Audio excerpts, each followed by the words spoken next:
Hi everyone and welcome to my channel. Hope you're all keeping well. In addition to buying the occasional new release, I always ensure that I keep dipping into my existing collection. And I've got a small selection to show you today of records that I've been listening to recently.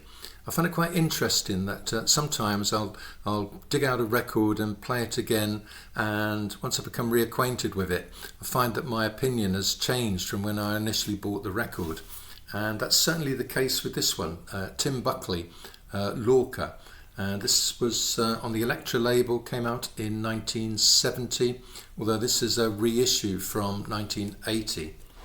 And it was the fifth album in less than 4 years from the California-based singer-songwriter, and it finds him at his most experimental, at least on side one. When I first bought the record, I really struggled to appreciate the alien sounds. The opening title track has up front almost free jazz electric piano and a droning pipe organ. There's no chorus or tune to hum and no drums. The only other track on side one, Anonymous Proposition, features jazz electric guitar and upright bass. Buckley's vocals really soar and descend between his enviable vocal range. Hearing it today, I must say it sounds liberating and awe-inspiring, although I didn't feel like that when I first bought the record. Flip the record over and you get I Had a Talk with My Woman, which is more commercial sounding with a conga drum rhythm and certainly a recognisable tune, and Buckley's vocals are at their sexiest and most yearning, and his 12-string guitar helps propel things along as well. Drifting is even better. It's a riveting vocal performance that squeezes every drop of emotion, reflecting on a lost love, with lines such as, "I've been drifting like a dream out on the sea, I've been drifting in between what used to be." And the final track, Nobody Walking, rouses you from your slumber and contemplation. Its pace builds and builds. Next up we've got The Sin, Original Sin, Complete History of the Sin 1967-69, and this is on the Acme label, and it's a compilation that was released back in 2005, and it comes in a nice gatefold sleeve as well. In fact, I think I bought it mainly because of the sleeve. They're remembered, if at all, as the group which included bassist Chris Squire and guitarist Peter Banks, who would go on to form Yes a couple of years later. The two singles here from 1967, both A and B sides, are the standouts. The exaggerated English accent on Created by Clive betrays an influence from the Kinks, and its B-side Grounded is soul-influenced mod with some blue-eyed soul vocals. 14-Hour Technicolor Dream is a weaker song, I think, but it's almost saved from obscurity by some really energetic drumming in a Keith Moon style. And the B-side of that single, Flower Man, has a catchy chorus and a recording budget that was blown on added brass. Beyond those rather slim pickings, I'm afraid it's just a collection of ropey studio demos, and you also get two unlistable tracks by the Selfs, which was Chris Squire's first band, and they're taken from a really poor acetate. It's not a record that I can recommend, and I think the Sin deserve a much better legacy than this. And next up we've got the Yes album by Yes on Atlantic, and released in 1972.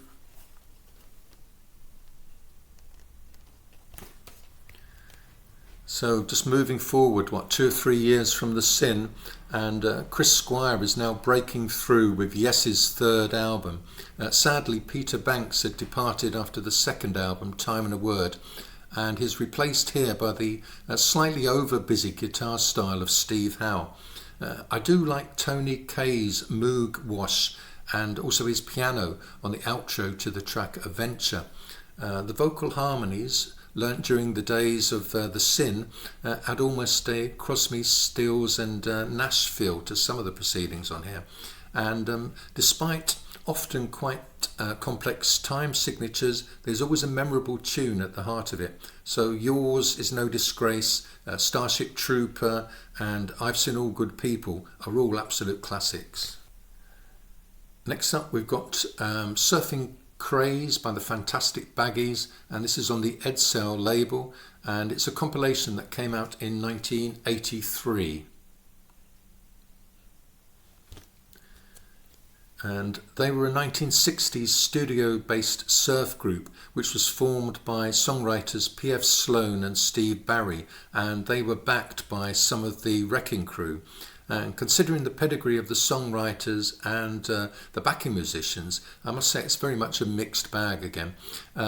Let's Make the Most of Summer lacks the pathos and honesty of, say, the Beach Boys' Don't Worry Baby. Alone on the Beach and Debbie Be True both have some teen angst, and I must say that most of the surf themed songs on here are at least the equal of Jan and Dean.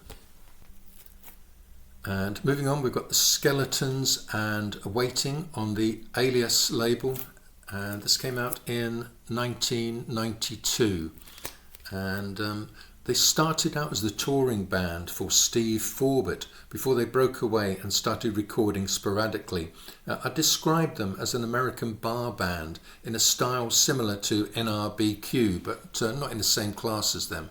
Waiting's their third album, and it's a pleasing mix of R&B and blue-eyed soul.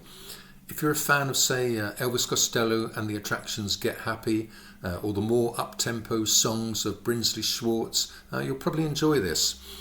St. Louis, originally recorded by the Easy Beats, is a strong rocker with a catchy chorus, and It's the Little Things, a Sonny and Cher cover, is absolutely joyful, an innocent song given a new lease of life, and if it had been released as a single it would have stood a chance of being a hit.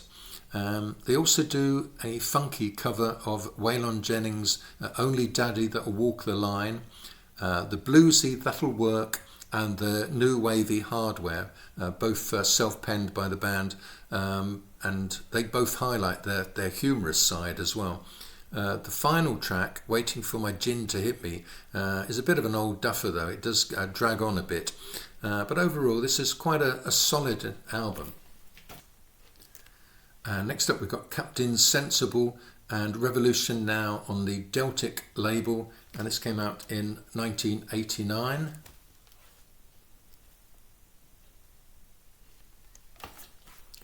Rather a resplendent cover, I must say, and it's the third solo album from the Damned guitarist, and there's a great album struggling to get out here, but it's stymied by some poor production at times.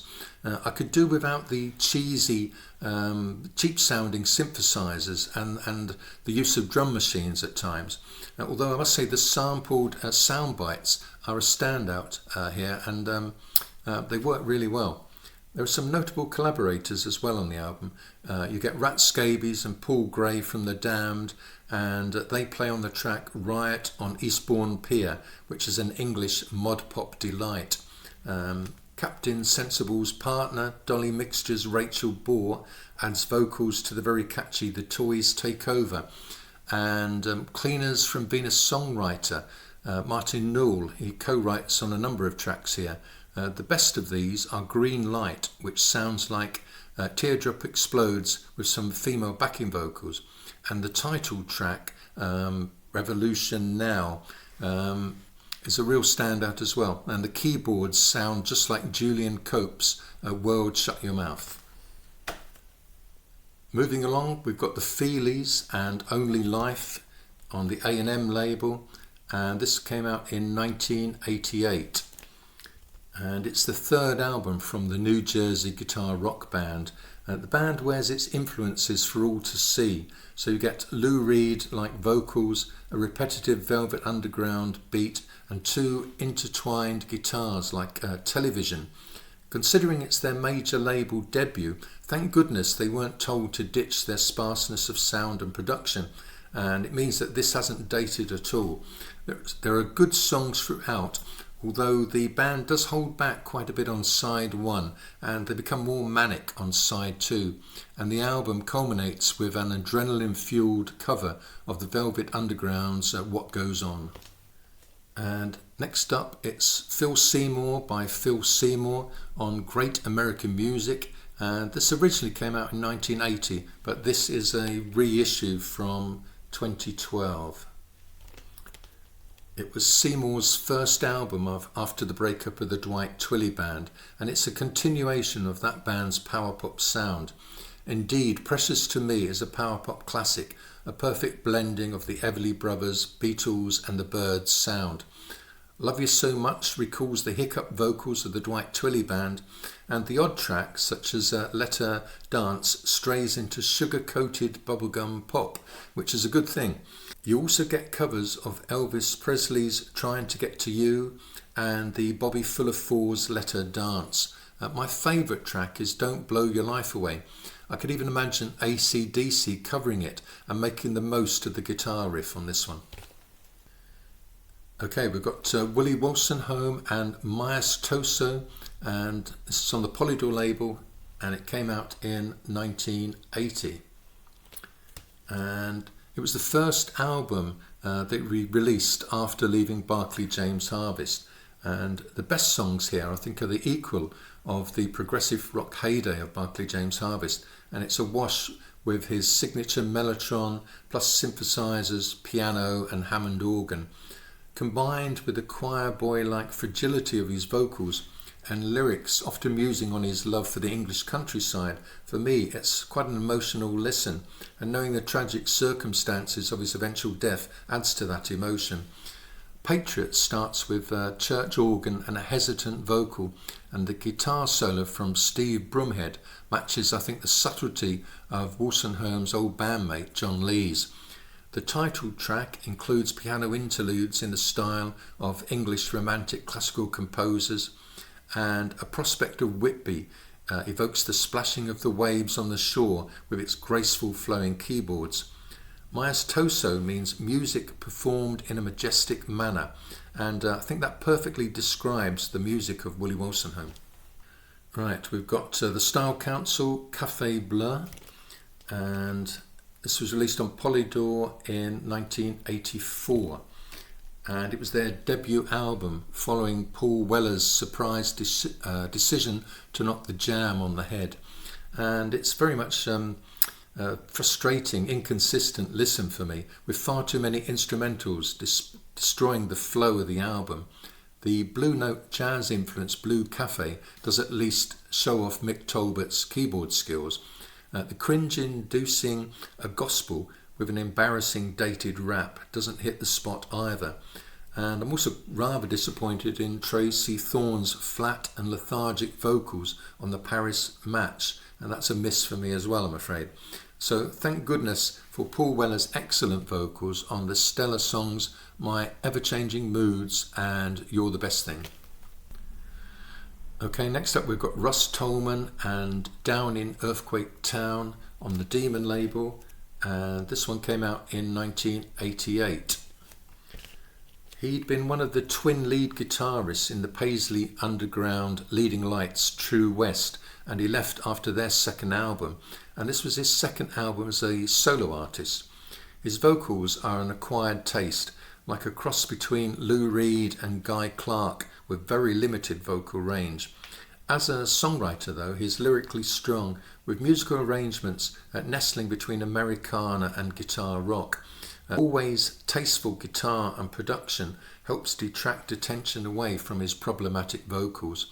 His backing band includes David Provost, bassist with the Droogs and the Dream Syndicate, and a few other Paisley Underground luminaries pop up as guests elsewhere on the album, including Chris Kakavas from Green on Red and Steve Wynn from Dream Syndicate. Next up we've got Swell Maps and A Trip to Marineville on the Mute label. It was originally released in 1979, but this is a reissue from 1989. And their debut album is chock full of ideas. HS Art is DIY twee pop with football chant backing vocals and hilarious pub piano solo. Spitfire Parade is the closest I think they came to raw straight ahead punk rock. On the 5-minute plus Harmony in Your Bathroom, they sound like a garage band Roxy music, especially with the Ferry-like vocals. Best of all for me is the metronome beat, angular guitar riff and sinister vocal on Midget Submarines, which is better than anything being produced by contemporaries Wire, Magazine and The Fool.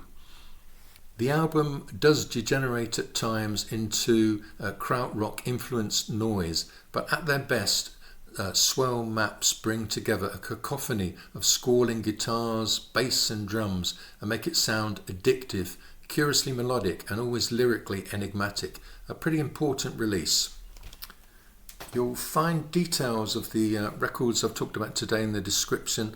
Also, please consider subscribing if you haven't already. It's free, of course, and it does help my channel. And also, I love reading your comments. So please add some comments if you can. Let me know what you think of the records I've been listening to, or let me know what you've been listening to as well. And I will see you again soon. Take care.